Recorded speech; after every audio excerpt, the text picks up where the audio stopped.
Okay, this is going to be the video that's going to be dedicated to showing you the prep for candy paint and how that's different from regular opaque base coat, like your solid colors, your metallic, your regular base coat colors versus candy. We're going to do this in candy orange, and the other piece that you saw us do the video on is going to be done in just a solid orange or opaque orange. So one of the things that's more important on a candy color is how clean you get it, because we're not going to be using epoxy primer with this, and epoxy primer really sticks to a lot of things really well. We're going to be using adhesion promoter and the candy right on top of the metal. So the cleaner you can get it, the better chance you're going to have at adhesion. I'll just tell you that of all the things I've painted with candy, I've never had any issue with adhesion. But again, I prep everything really well. So I've got acetone here, and we're just going to wipe this down and clean it good. I'm not going to show you this because I showed you the cleaning before. I'm just going to clean it, keep cleaning it until I get something that looks clean on the rag, and I'll bring you back and show you what to do next. All right, so we've got it cleaned pretty good. We're still going to clean it again a couple more times before we actually paint it, but it's good enough to start sanding on it. So in order to get your metal art to really pop in the candy, you know, what you see a lot of people do is just take a grinder and run all over this whole thing with a grinder and grind the entire surface. And then when they try to put unique grinding marks in it, it doesn't really show up well because the whole thing's been ground and the grit's basically all the same. So what you want to do to be able to make it really pop underneath the candy is you want to create a contrast. So you want to prep your base metal, your initial prep, with something that's very uniform. And these DA, orbital sanders, the air or electric version, and I showed a little bit more details in this in the other video, so you may want to check that out. They do that. They create a really nice, just even pattern because of the way that they sand.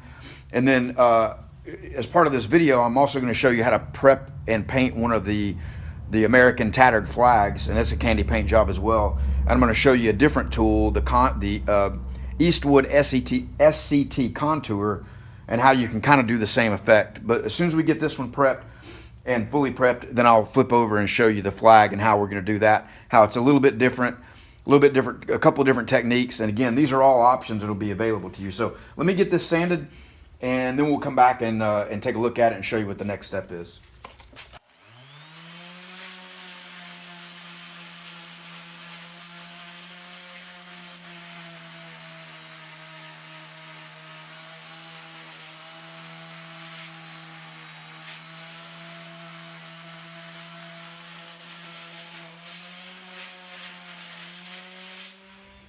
All right, so we just went over it real good with the 100 grit there on the DA. I want to point out something to you here. I'm going to change the angle on this to see if it'll pick it up in the light. There's a really deep scratch right there, and there's a couple more in certain places. Now, if this were just going to be a bare metal piece that you're going to clear coat, you would really want to bear down and spend some time and get that scratch out and minimize it, because it'll really show up in the bare metal, and you'll see that on the flag in a little bit when we start working on that, because the flag has some bare metal stripes in it in addition to the candy. But since we're going to do an orange color on this, and it's going to be, we're going to put several, at least a couple coats on it, it's going to bury that to a degree, and we've also going to have all the swirl patterns in this. So once we create our swirls, that'll kind of blend in. You can go ahead and get that out if you want to, but what I found is if you do your swirl patterns right, you can eliminate most of that kind of stuff in there. So okay, so we're ready now for the next thing. I'm going to sand this a little bit more, but we're ready for the next thing, and that is putting the unique patterns in this that are going to show up through the translucent candy.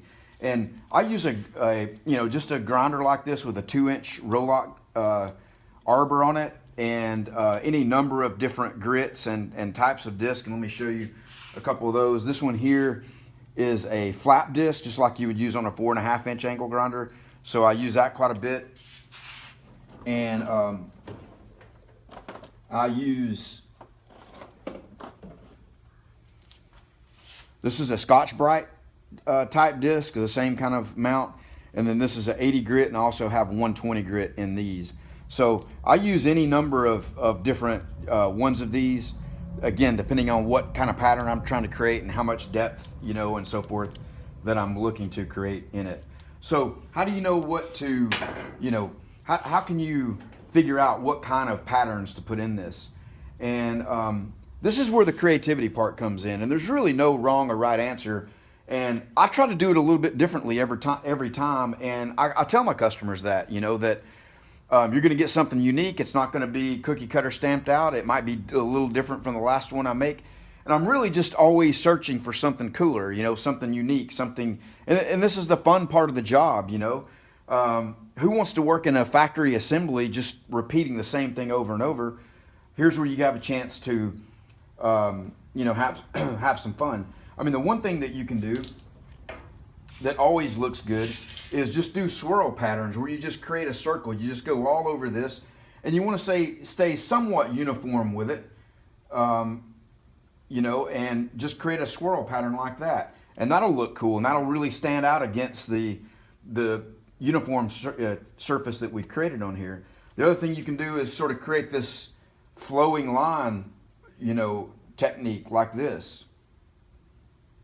The other one that I do often, and I'll show you a couple of different ones I've got on the flag in there that I've got it as a demo, and plus the flag that we're going to make, is just something that starts in the center, and it's kind of like a starburst thing where it comes out this way. The other one that I have done is, you know, you can kind of pay attention to the shapes in your art piece and sort of follow the lines of it. You know, we got this overall T shape, so we could come off, you know, and create these little arches that come off of the T that kind of accentuate the T.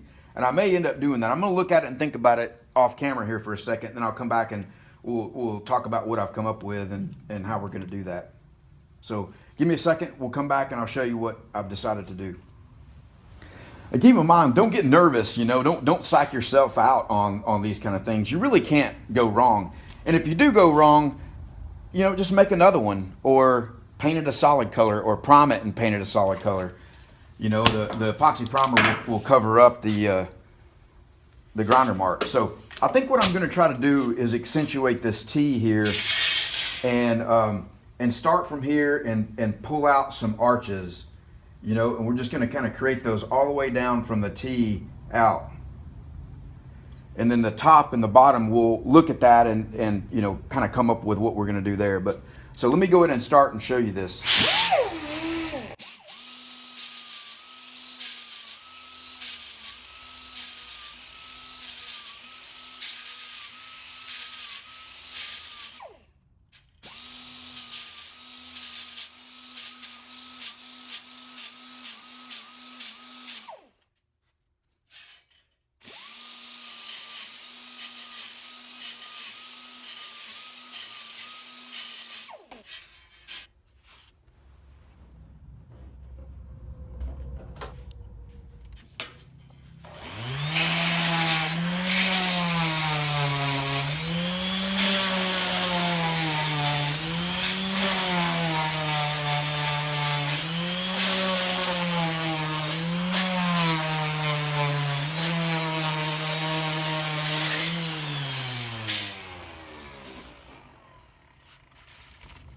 All right, so I wasn't happy about how that was looking.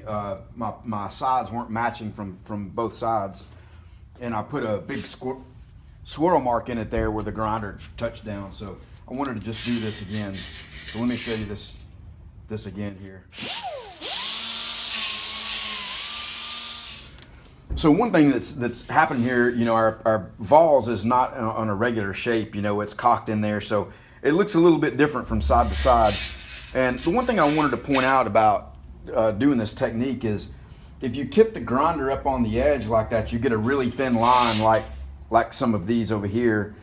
And when you're coming around, if you let it flatten out as you come straight down, it'll create this wider, it'll start off small and create this wider look to it. Let me show you that, or at least attempt to here.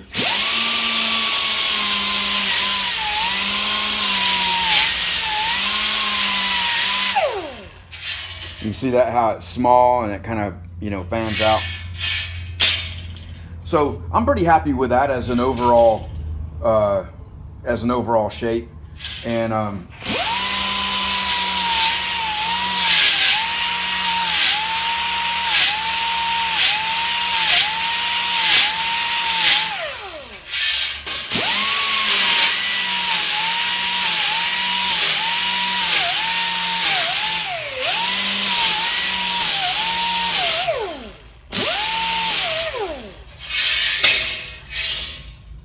all right, so we just got to do the top up here, you know, and so you can kind of see this pattern that coming out from the middle and working its way to the sides.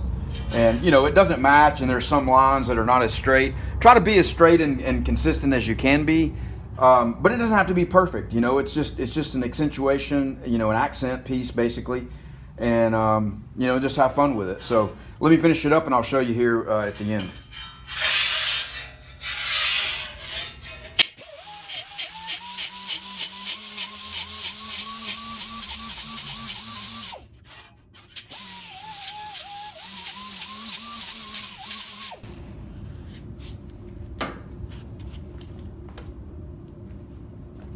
All right, so you can kind of see what we were going for there. Kind of cool looking, you know. It's not perfect. The lines aren't exactly symmetrical. We tried to do as good a job as we could. And again, that's one of the things that you can't get too carried away with is this is handmade, hand-ground metal art. It's not a reproduction. It's not a factory stamp piece, so it's not going to look perfect. We're just trying to make it look cool, and I think we've achieved that. So you can kind of see how we use the grinder marks to kind of follow the flow of the overall T shape. You know, it's sort of in that same pattern, and again, that's one of the things that you can do to create your metal art with. So we're ready to go on this. This is ready for the next step, which will be more cleaning, and then we'll get over to the setup over in the paint area and show you how to spray the adhesion promoter, you know, and the candy, and on from there. So so next up, I'm going to show you a flag and the differences between, you know, a couple of different techniques, you know, that's a little bit different from this, but the same kind of principles apply. All right, so in addition to painting the Tennessee there, it's going to be candy, I've got an order in for a 48-inch flag, so I'm going to take you along and share all the details on this, because I think when people get their CNC plasma tables, it's kind of one of the first things people want to make because there's so many of them out there. It's so popular. And this is just how it came off the table. And I've already gotten the dross off the backside and cleaned up the backside a little bit. But this is what it looks like coming off the table. And the one thing I wanted to point out, I'm going to get it clean, and then we'll come back and show you the prep technique on it. But the one thing I wanted to point out is, you know, the cold rolled steel 16 gauge comes with a nice coat of oil on it, and it's some, you know, pretty nasty stuff. It's a good thing it's on there because it keeps it from rusting. And so if you're going to cut your piece out and you're not going to prep it and paint it within the same couple of days, within a day or two, leave it on there. So just cut it, set it to the side, leave the oil on there. Don't remove the oil until you're ready to paint, because the one thing about the plasma cut, you know, there's oxides and things where it's pierced and all, and it'll, you know, as soon as you remove that oil, it'll want to corrode in certain areas. So, and I've learned that the hard way. You know, I've cut and prepped and got things ready to paint, and then wait a week to paint it. And if you do that, you're going to have to re-prep it over again, because the rust will start to come through, you know, being exposed to the moisture in the air, and yeah, and then you're, you know, it's, so again, the tip is just leave the oil on there until the day of or the day before you want to paint it. So let me get this cleaned off, and we'll come back and show you the prep technique on this one and how it's different from the other one that we did. All right, so once you get your metal clean, again, it's the same thing that we mentioned on the first one that you saw earlier in the video, where your first prepping technique with any abrading, you're looking to put a uniform finish down that you can have your patterns that you want to put into it stand out on top of the uniform base pattern. So in addition to the DA sander, here's another option for you. This is the Eastwood Contour SCT. There's multiple kinds of these. This just happens to be the one I have. There's a couple different companies that make them. I've had this for about a year. It's worked well, never had any problems with it. Does what I need it to do, and I wouldn't hesitate to recommend it. I don't get sponsored. I'm not making anything for telling you that, but you can get different grit wheels. This is the coarse Scotch-Brite type wheel, and that's the one we'll be using on this. So you got to be careful with it. It will want to kind of grab in certain holes and things. So, and if you get on this edge of it, it'll want to grab if you're going that way. So you want to start like right in here and work your way off the panel at the end, and then flip it around and do the same thing on that end so you get all the edges done. So let me show you how this works here.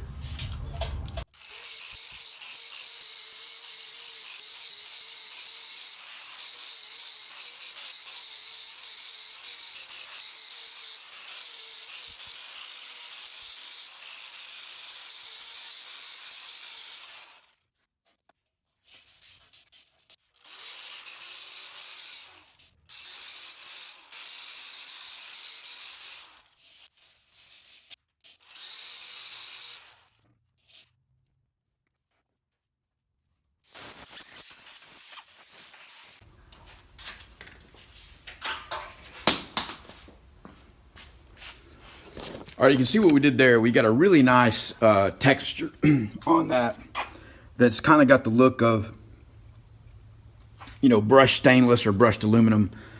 And that gives us our base foundation for creating the patterns in it. Okay, so here is one of the flags I showed early in the early stages of the video. And I've got multiple grinder techniques in this. I'm gonna just kind of move it around in the light so you can kind of, you know, I'm not sure which angle is gonna give you the best look at it, but in the stars up here, I just created this arc that just sort of flares up that way, similar to what we did on the Tennessee thing. And then on the stripes, I just sort of alternated every other one. The ones that are under the candy red just sort of have a looping pattern, you know, round looping back and forth. And then the bare metal ones just have a sort of a gentle roller coaster sort of line in it. And so we have 3 different patterns. So, you know, in addition to the beautiful candy paint, in addition to the design of the overall flag, the gloss of the colors, you also have this artistic thing going on in it as well. So when you look at all of that together, and this one's kind of dusty, it's just beautiful, you know, something to give a customer. Everybody that I've made one of these for and sent them to, as many of them that have been made, and as many of them that are floating around the internet, everybody loves them when they get them. So let me show you those on this one, and we'll go from there.